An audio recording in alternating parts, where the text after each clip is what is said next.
اللہ تعالیٰ نے اس آیہ مقدسہ کے اندر ارشاد فرمایا کہ وَإِنَّكَ لَعَلَىٰ خُلُقٍ عَظِيمٍ، اے محبوب علیہ السلام بے شک ہم نے آپ کو عظیم اخلاق عطا فرمائے۔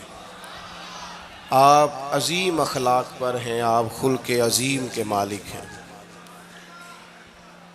انسانی زندگی کے اندر کچھ چیزوں کی اور کچھ رویوں کی بڑی زیادہ ضرورت ہوتی ہے۔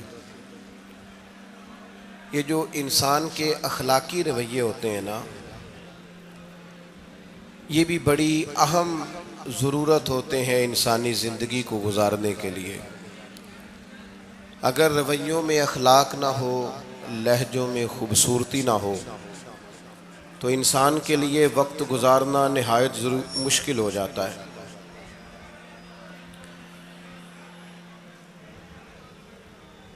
اللہ تعالیٰ آپ کو جزائے خیر دے۔ میں دوستوں سے کہتا رہتا ہوں کہ کسی کھلی جگہ پہ احباب کے لیے بندوبست کیا جائے تاکہ لوگ تکلیف کا شکار نہ ہوں۔ پیار سے آ جاتے ہیں کئی ساری جگہوں پہ، بلکہ شاید ساری جگہوں پہ اب یہی مسئلہ بنتا ہے جگہ کا، لیکن اس وقت احباب بعض اوقات توجہ نہیں کرتے، پھر مشکل بڑھ جاتی ہے۔ اب تو جیسے ہے ویسے ہی رہے گا۔ بھئی آپ بولیں تو نانا، آپ اتنا شور کریں گے تو میں بات کیسے کروں گا؟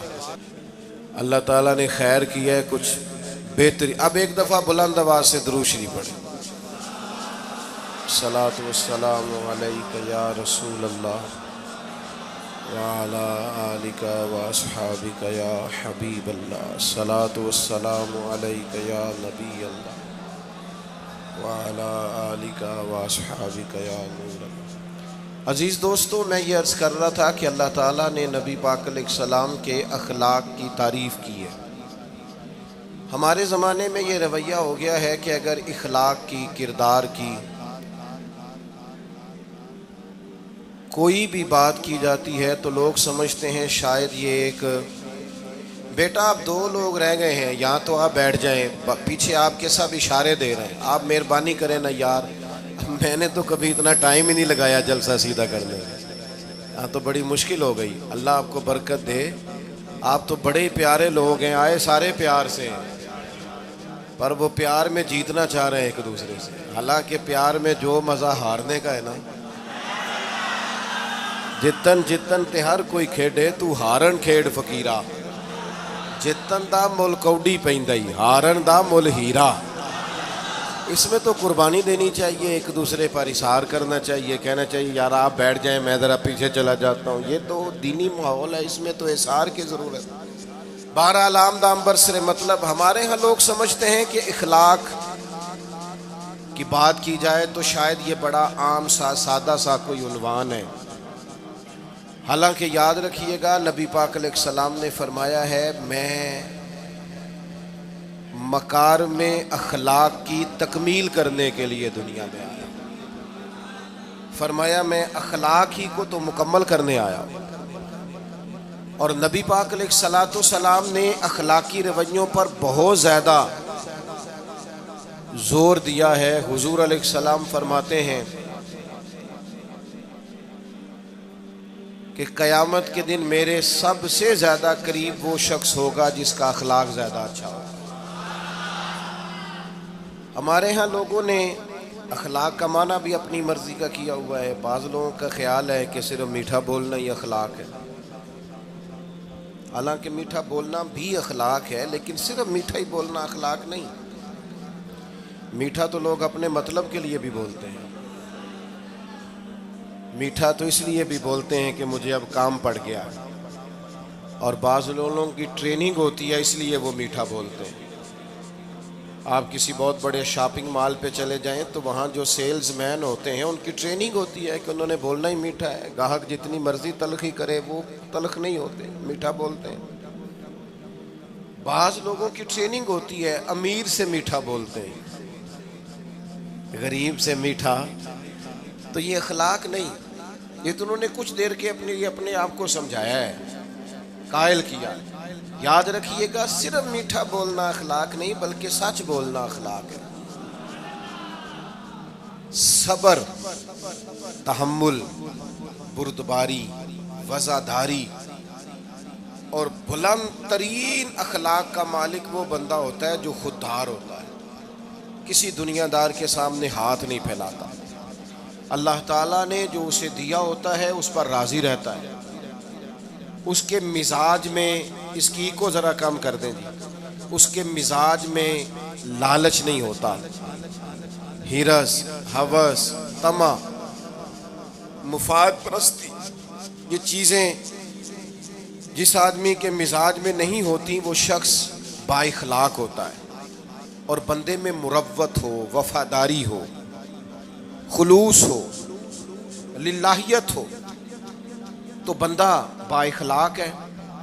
میرے دوستو، جس طرح ہم اپنا مکان محنت کر کے تعمیر کرتے ہیں، اور تھوڑا سا بھی درزی اگر کپڑے میں فرق پیدا کر دیتا ہے تو ہمارے لیے مشکل ہوتا ہے پہننا، ہم محنت کر کے تعمیر کرتے ہیں لباس کی، ہم اپنے لیے تعمیر کرتے ہیں چیزوں کو کہ بالکل ٹھیک اور پرفیکٹ چیزیں ہونی چاہیے، اسی طرح ہمیں اپنے کردار کو بھی تعمیر کرنا پڑتا ہے، اس پر ہمیں محنت کرنی پڑتی ہے، جس چیز پر بھی محنت کی جاتی ہے وہ قیمتی ہو جاتی ہے۔ جب ہم تھوڑی محنت اپنے اخلاق پر بھی کریں گے نا، اپنے رویوں پر بھی کریں گے تو اس میں بھی بہتری آ جائے گی۔ اصل مسئلہ یہ ہوا ہے امت کے ساتھ کہ ہم نے یہ سمجھنا شروع کر دیا ہے آج کے دور میں کہ شاید لوگ صرف تقریر ہی سنیں گے، شاید لوگ صرف تصویر ہی دیکھیں گے، شاید لوگ صرف ہمارا آنا جانا، دبدبا، استقبال، پروٹوکول دیکھیں گے۔ حالانکہ یاد رکھنا، سب سے زیادہ جو چیز تبلیغ کرتی ہے وہ انسان کا کردار ہوتا ہے، وہ اس کا اخلاق ہوتا ہے۔ بہت سارے بزرگ تو ایسے جو تقریریں کرتے ہی نہیں تھے، اعلیٰ حضرت بریلوی رحمۃ اللہ علیہ تو کبھی کبھار کوئی گفتگو کرتے تھے، تقریر ہوتی نہیں تھی، لیکن ان کے کردار کی خوشبو ایسی تھی جو پاس بیٹھتا تھا درد والا ہو جاتا تھا، جو قریب رہتا تھا اس میں خلوص آ جاتا تھا۔ آپ جو اٹھتے بیٹھتے چلتے پھرتے کہتے ہیں اسی سے پتہ چل جاتا ہے کردار کس طرح کا ہے۔ اس کے لیے آپ کو، اور ویسے بھی امام راضی رحمۃ اللہ علیہ سے کسی نے کہا تھا با اخلاق کون ہوتا ہے؟ فرمایا جسے نیکیاں کرنے میں تکلف نہ کرنا پڑے، نیکی بڑی آسانی سے اس سے سرزد ہو جائے، وہ بندہ اخلاق والا ہوتا ہے، آسانی سے نیکی کر لے، مشکل درپیش نہ ہو، بندہ با اخلاق ہوتا ہے۔ جب جب ہمارا اخلاق اور کردار اور لب و لہجہ اور اٹھنا بیٹھنا، آپ بڑی تعریفیں کریں گھر جا کے کہ میرے استاد بڑے قابل ہیں، آپ کہیں میں بہت عالی شان پیر صاحب کا مرید ہوں، کیا بات، لیکن خدا نہ کرے بیوی کو گالی دیں تو وہ اسی وقت کہہ دے گی یہ سکھایا تجھے تیرے پیر صاحب نے، یہ استاد صاحب سے سبق پڑھ کے آیا، یہ اس تنظیم کا آدمی ہے۔ وہ کبھی قبول نہیں کرے گی آپ کے استاد کو، آپ کے پیر صاحب کو، آپ کی تنظیم کو، کہے گی پتہ ہے مجھے کس پانی میں یہ سکھاتے ہیں تمہیں۔ جب تک اخلاقی رویہ بدل نہیں جاتا، آپ کہیں میں بڑی محافل کراتا ہوں، میں بہت بڑا آدمی ہوں اور میں بڑے دینی کام کرتا ہوں اور میں اپنے اوپر لیبل رکھتا ہوں، لیکن آپ کا دوستوں کے ساتھ اٹھنے بیٹھنے میں حلال حرام کی تمیز میں ہی کوئی خیال نہ ہو تو کوئی نہیں مانے گا آپ کی بات۔ ہمارے ہاں سنت شریعت کا بھی ہم نے اپنی مرضی کا نام رکھ لیا ہے نا۔ میں نے الحمدللہ زندگی میں داڑھی نہیں کٹوائی، مجھے کبھی خط بھی نہیں کرانا پڑا، شروع سے رکھی ہے، اور امامہ تو اب ایسے محسوس ہوتا ہے طبیعت کا حصہ بن گیا ہے۔ یہ عظیم سنتیں ہیں رسول پاک کی۔ میری طرح کے ایسے لوگ بھی پہن لیں جو بالکل خوبصورت نہیں ہوتے تو داڑھی پگڑی سے وہ بھی کبھی کبھی اچھے لگنے لگ جاتے ہیں، لیکن صرف داڑھی اور پگڑی حضور کی سنت نہیں، یہ بھی آپ نے سچ غور کرنا ہے اس پر بھی۔ صرف دین کا لباس پہننا ہی حضور کا طریقہ نہیں، اخلاق اور کردار کو سمجھیں۔ حضور کی جو سنت سب سے پہلے لوگوں میں معروف ہوئی تھی، جس سے تعارف ہوا تھا، وہ تو صادق اور امین ہونا ہے۔ او بھائی سچ بولنا بھی تو حضور کی سنت ہے نا، دیانتدار رہنا بھی تو نبی پاک کا طریقہ ہے نا۔ آپ صرف ایک مخصوص لباس پہن لیں فقط اور باقی چیزوں سے آپ آزاد ہو جائیں گے۔ ہو سکتا، میں اکثر کہتا ہوں کہ مسواک لے کر دانت صاف کرنا بھی حضور کی سنت ہے اور دل صاف رکھنا بھی حضور کی سنت ہے.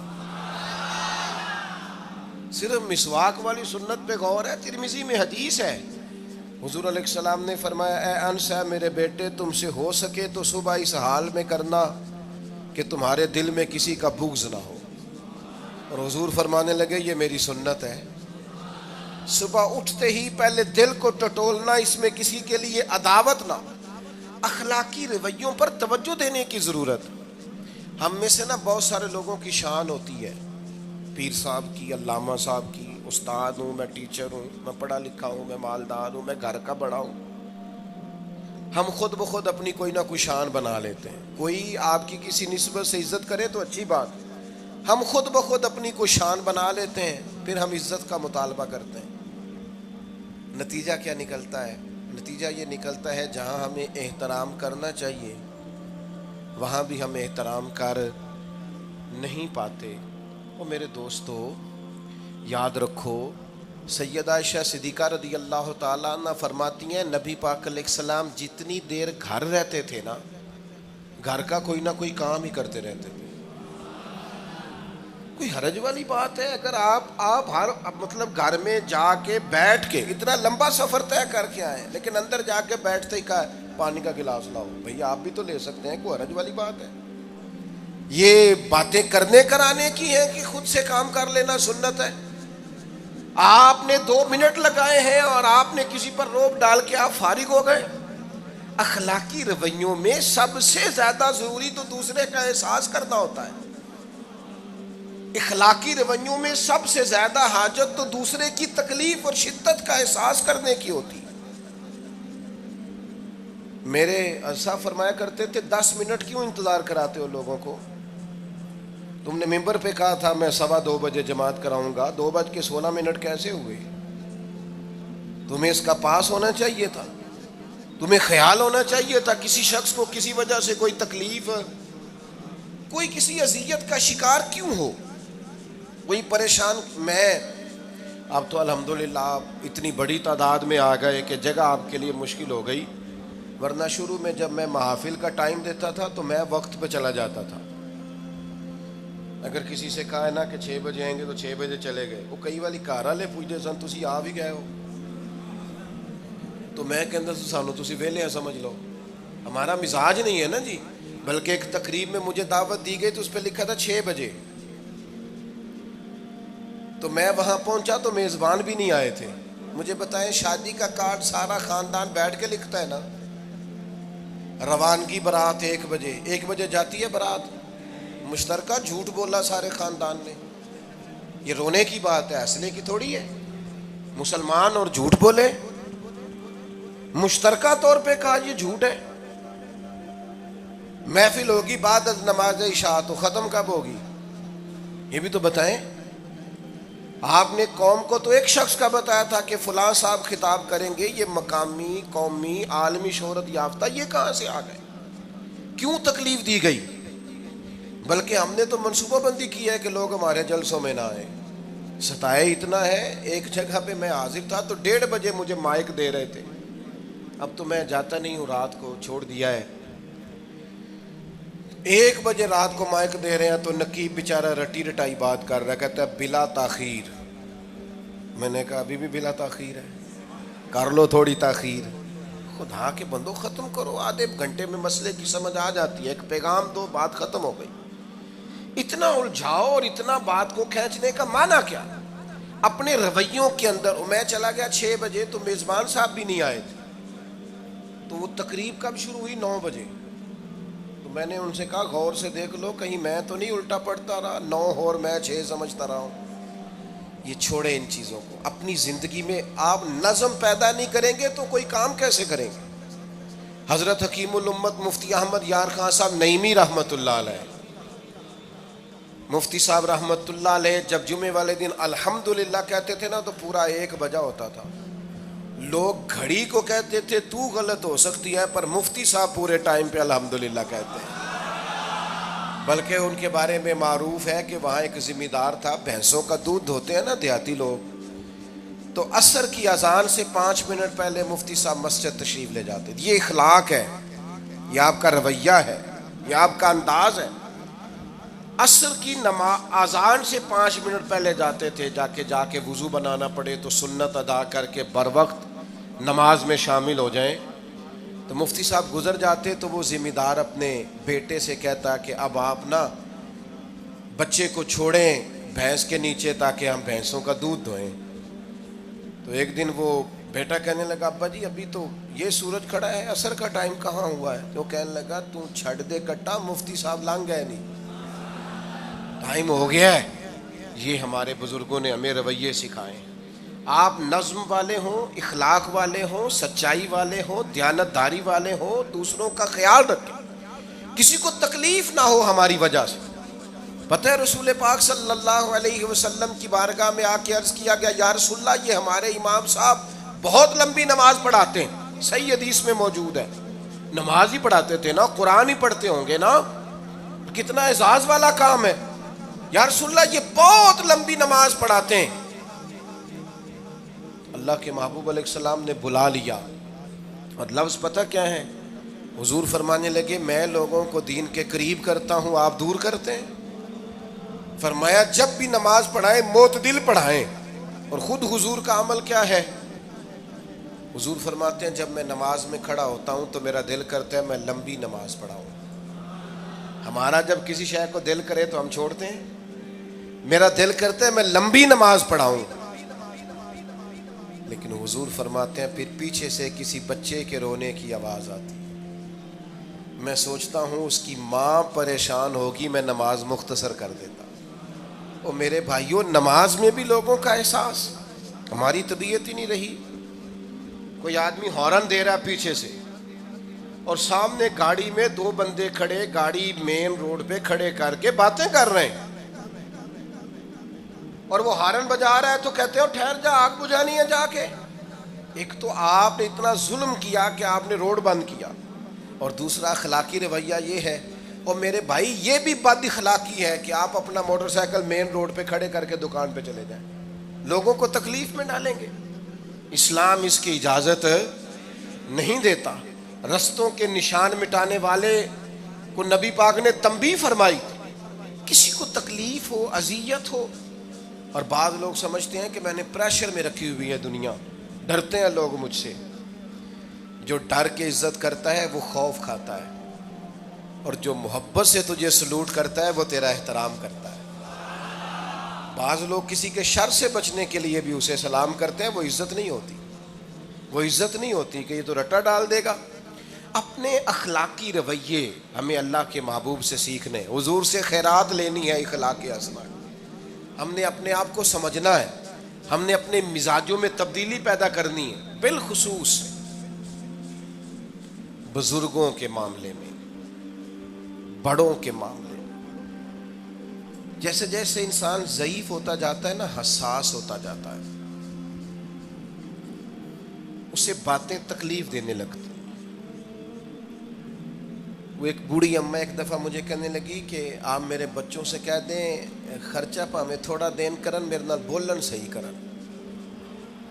وہ جب اپنی بیویوں کے سامنے میرے ساتھ تھوڑا والیوم اونچا کر کے بات کرتے ہیں آواز کا, تو مجھے تکلیف ہوتی ہے. اپنا رویہ, لہجہ, اس پر غور ہو. جوانی میں ہی تو برداشت کرنا ہوتا ہے. اپنے مزاج کو کبھی بکھرنے اور ٹوٹنے نہ دیں.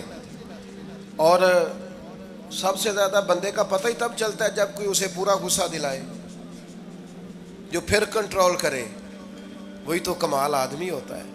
آ کے کہا گیا تھا نا نبی پاک علیہ السلام کو کہ یا رسول اللہ وہ معاذ اللہ ان لفظوں کے ساتھ تانا و تشنیع کرتے ہیں, نقل کفر نہ باشد. تو حضور فرمانے لگے وہ پتہ نہیں کس کی باتیں کرتے ہیں, مجھے تو اللہ نے محمد بنا کے بھیجا, میں تو محمد ہوں, اور محمد ہوتا ہی وہ ہے جس کی تعریفیں ہوں. وہ پتہ نہیں کس کی باتیں کر رہے ہیں, چھوڑو. وہ پتہ نہیں اس کی بات کر رہے ہوں گے جس کا وہ معاذ اللہ نام بگاڑتے ہیں. میرے عزیز تھوڑا سا برداشت, اور آپ جملوں سے غور کریں, کسی کے لہجے سے غور کریں کہ وہ بندہ کہیں تکلیف میں تو نہیں, آزمائش میں تو نہیں. میں پہلے ہی مختصر تقریر کرنا چاہ رہا تھا، اب آپ لوگوں نے اور مختصر کرا دیا مجھ سے، تو میں بس بات کو سمیٹنے لگا ہوں، آپ غور فرمائیں گے۔ ایک دن نبی پاک علیہ السلام نے سید عائشہ صدیقہ رضی اللہ تعالیٰ عنہ سے فرمایا، حضور فرمانے لگے عائشہ جب آپ مجھ سے خوش ہوتی ہیں تب بھی مجھے پتہ چل جاتا ہے، اور جب آپ کے دل میں کوئی بات ہوتی ہے تب بھی پتہ چل جاتا ہے۔ تو سیدہ پاک عرض کرنے لگی حضور مجھے میری ماں روئے میں اور آپ سے ناراض، تو کریم فرمانے لگے بتاؤں پھر؟ یا رسول اللہ فرمائیے۔ حضور فرمانے لگے عائشہ آپ کبھی کبھی قسم اٹھاتی ہیں؟ یا رسول اللہ اٹھاتی ہوں۔ فرمایا جب آپ خوش ہوتی ہیں تو کہتی ہیں مجھے رب محمد کی قسم، اور جب دل میں کوئی بات ہوتی ہے پھر کہتی ہو جناب ابراہیم خلیل کے رب کی قسم، پھر حضرت ابراہیم کی نسبت سے قسم اٹھاتی ہو۔ تو جناب عائشہ کہتی ہیں حضور کی بات سن کے جو میرا حال تھا میں بتا نہیں سکتی۔ یا رسول اللہ آپ اتنا خیال کرتے ہیں؟ یہاں تک خیال فرماتے ہیں کوئی کیا بول رہا ہے؟ کہتی میں نے فوراً عرض کی کہ یا رسول اللہ مجھے رب محمد کی قسم ہو، میری زبان سے نام ہی جاتا ہے، میرے دل میں آپ ہر وقت موجود رہتے ہیں۔ دل میں آپ احساس پیدا کریں گے، آپ تھوڑا سا غور کریں، آپ کسی کی تکلیف کے بارے میں حساس ہوں گے۔ میرے بھائی پتہ کیا ہوتا ہے، 2 منٹ کا غصہ ہوتا ہے ہمارا، اور کئی دفعہ عمر بھر کا پچھتاوا چھوڑ جاتا ہے۔ ہمیں احساس ہوتا ہے ہم سے غلطی ہو گئی، ہمیں خیال ہوتا ہے کہ یہ لفظ مجھے کہنے نہیں چاہیے تھے، پر ہم سے سرزد ہو جاتے۔ میں ذاتی طور پہ آپ سے ایک بات عرض کروں، یہ میں ابھی آیا ہوں نا تو دوست پکڑتے ہیں دوڑتے ہیں، خیر اب فرق بھی ہے پکڑنے والے میں، پہلے دعا لینے والے ہوتے تھے اب سارے فوٹو لینے والے ہوتے ہیں، یہ بھی مسئلہ ہے۔ اور بعض لوگوں کو فوٹو چاہیے ہوتی ہے، باقی جو ہوتا ہے ہو جائے، اس سے غرض نہیں ہوتی۔ میں نے بہت ساری جگہوں پہ جانا چھوڑ دیا ہے، اس کی وجہ یہ ہے کہ میری وجہ سے لوگوں کو تکلیف ہوتی ہے۔ اب میں یہاں موجود ہوں، یہاں سے مجھے آگے بڑھنا ہے، اب جہاں مجھے آگے جانا ہے وہ مجھے اس بات کی اجازت نہیں دے رہی چیز جہاں مجھے پہنچنا ہے کہ میں رکوں اور ایک ایک آدمی سے ملوں۔ جہاں ہمیں کہیں اور جانا ہوتا ہے وہ یہ تو پوچھتے ہی نہیں کہ آپ نکلے ہیں کہ نہیں نکلے، وہ تو کہتے ہیں کتنے پہنچے ہو۔ اب اتنی گنجائش نہیں ہوتی، لوگ آ رہے ہوتے ہیں۔ میں داتا صاحب رحمۃ اللہ علیہ چلا گیا حاضری دینے کے لیے، اس قدر دوڑ دھوپ ہوئی، لوگ اس طرح بھاگے، ظاہر ہے کچھ قرآن مجید پڑھ رہے ہوں گے، کچھ عبادت کر رہے ہوں گے۔ کئی دنوں تک میری طبیعت پہ بوجھ بنا رہا کہ تیری وجہ سے لوگوں کو تکلیف۔ بہت ساری جگہوں پہ نہیں جاتا، سائیڈ پہ ہو جاتا۔ کیوں؟ تکلیف ہوتی ہے لوگوں کو، پریشانی ہوتی ہے۔ ہمارا یہ تو مزاج ہے نہیں الا ماشاء اللہ کہ ہم کسی معاملے میں حالات کی نزاکت کو بھی سمجھیں گے، لیکن وہ چیزیں بوجھ بن جاتی ہیں بعض اوقات، اور یہ بوجھ ہمیں لینا چاہیے۔ ایک ہے کہ ہم لذت کشید کریں کہ دیکھا لوگ کیسے بھاگ رہے ہیں، اوہ کیا بات، یہ نفس کے لیے تسکین ہے پر تھوڑی دیر کی۔ اخلاقی رویہ یہ نہیں ہے، اخلاقی رویہ یہ میں نے ان دو کام ہو جائے، لوگوں کو تکلیف ہوتی ہے، بعض بزرگ اپنا آپ سمیٹ بھی نہیں پاتے بیچارے اور اذیت میں آ جاتے ہیں۔ تو میرے عزیز کچھ تھوڑا سا ہمیں اس بات کا بڑے مجموع میں آنے جانے میں بھی خیال رکھنا چاہیے کہ یار آپ گزر جائیں ذرا پیار سے، پہلے میں ہمت ور رکھتا ہوں، میں تھوڑی دیر کے بعد آ جاؤں۔ لیکن وہ ہمارے ہاں بس میں چڑھنا ہو، کسی اجتماع سے نکلنا ہو، جانے ہمیں کیا ہو جاتا ہے۔ اور پروٹوکول والوں کو بھی چاہیے کہ تھوڑی دیر کے لیے پروٹوکول چھوڑ دیں، وہ بھی ذرا سادگی سے ہو جائیں، کچھ فرق پڑتا۔ جب تک ہم یہ احساس پیدا نہیں کرتے ہمارا اخلاق درست ہو سکتا، اپنے اندر بالخصوص اور تھوڑی دیر کا غصہ ہوگا آپ کا، پچھتاوا چھوڑ جائے گا، اس غصے کو چھوڑ ہی دیں تھوڑی دیر کے لیے، 2 منٹ کے لیے چھوڑ دیں، کوئی سخت بات ہی کرے گا نا برداشت کریں۔ حضرت عمر بن عبدالعزیز گزر رہے تھے، رات کا وقت تھا، لکڑی کے جوتے پہنے ہوئے تھے، کھڑاؤں جن کو کہتے ہیں۔ ایک بزرگ فٹ پاتھ پہ سوئے ہوئے تھے، جناب عمر بن عبدالعزیز کا پیر آ گیا بابا جی کے پیر۔ کیا کہتے ہیں اس طرح کا معاملہ ہو تو لوگ اندھے ہو، یہی کہتے ہیں نا، ٹکر ہو جائے اچانک تو کہتے ہیں اندھے ہو. اس بندے نے بھی کہا فوراً اٹھتے، اندھے ہیں آپ، میرا پیر دبا دیا ہے. بڑا سخت موقع ہے. بادشاہ وقت، امیر المومنین اور امت کے صالحین کے امام حضرت عمر بن عبدالعزیز اندھے ہیں. تو یہی موقع ہے، یہاں تو آپ اینٹ کا جواب پتھر سے دے لیں، یہاں پھر آپ ذرا چپ کر جائیں اور اس کوڑے گھونٹ کو 1 منٹ کے لیے پی کے دیکھیں، پھر اس کی شفا کتنی ہے. حضرت عمر بن عبدالعزیز ہنس پڑے، فرمانے لگے نہیں بزرگوں، اندھا نہیں ہوں، مجھے نظر آتا ہے. وہ جو 7 سپاہی تھے نا، یہ کیتلی چائے سے زیادہ گرم ہوتی ہے ہمیشہ، انہوں نے تلواریں نکال دی. آپ نے فرمایا تمہیں کیا ہوا؟ حضور اس بے ادب نے آپ کو اندھا کہا ہے. فرمانے لگے نہیں کہا. کہا جناب کہا ہے؟ فرمایا نہیں کہا. میں کہا ہے جناب نہیں کہا. تو آپ فرمانے لگے بابا جی آپ سے بات کر رہے تھے مجھ سے کر رہے تھے؟ کہا جی آپ سے ہی بات کر رہے تھے. تو فرمانے لگے انہوں نے مجھے اندھا نہیں کہا، انہوں نے تو ایک سوال پوچھا ہے. ہاں ہاں، جتن جتن ہر کوئی کھیڈے تو ہارن کھیڈ فقیرا. اوے جتن دا مل کوڈی پیندائی، ہارن دا مل ہیرا. انہوں نے کہا بابا جی نے سوال پوچھا، انہوں نے پوچھا ہے اندھے تو نہیں؟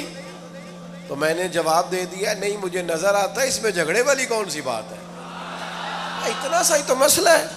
اگر اس کا غصہ بنا لیا جاتا اور سخت رد عمل دیا جاتا تو عمر بھر پچھتاوا رہتا. والد صاحب کے سامنے تو میرے خیال ہے کر ہی لیں گے، ایسا کر لیں گے نا. اگر وہ غصہ کریں تو کہیں گے نا ابا جی جیسے آپ کہتے ہیں ہو جائے گا، مشکل تو نہیں. اماں جی کے سامنے تو کر لیں گے نا. اے جنہ دی مووی بن رہی صرف یہ نہیں ہاں نہ کر رہے، گل پکی نہ ہو جائے، باقی بول رہے ہیں ماشاءاللہ سے. والد صاحب کا غصہ برداشت کر لیں گے انشاءاللہ، بزرگوں کا برداشت کر لیں گے. سید صاحب ہیں، عالم ہیں، کوئی بزرگ ہیں، اگر کبھی کسی وقت سمجھانے کے لیے کوئی تنبیہ کر دیں تو قبول کر لیں گے انشاءاللہ.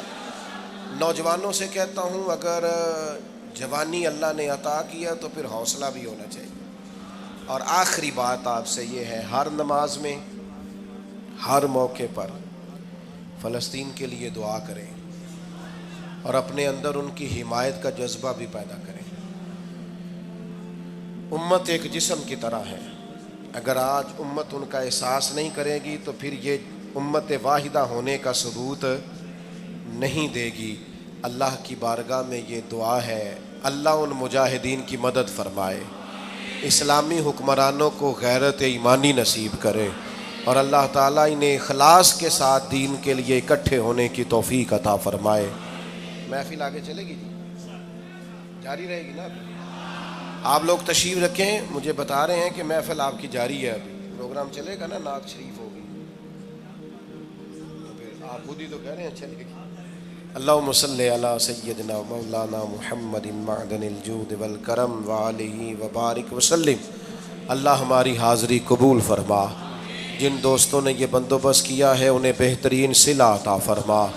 اللہ تعالیٰ امت کی خیر فرما، پاکستان پر فضل فرما، اپنی رحمتوں سے ہم سب کو مالا مال فرما، بیماروں کو شفا عطا فرما، مقروضوں کو قرض کے بوجھ سے رہائی نصیب فرما، تنگ دستوں کو وسعت عطا فرما. اللہ عالم اسلام کے حق میں رحمت والے فیصلے فرما، فلسطین کے مجبوروں کی مدد فرما، صہیونی طاقتوں کو نیست و نابود فرما. اللہ تعالیٰ دنیا ہو یا آخرت ہو ہماری پردہ پوشی فرما، ہمارے حال پہ رحم فرما، ہم سے درگزر فرما، علم نافع عمل صالح کی توفیق عطا فرما، سجدوں کا ذوق اور عبادتوں کا شوق عطا فرما، تلاوتوں کی لذت عطا فرما، اپنی رحمت اور اپنا فضل نصیب فرما. رب اغفر وارحم وانت خیر الراحمین. وصلی اللہ تعالی علی حبیبہ سیدنا و مولانا محمد.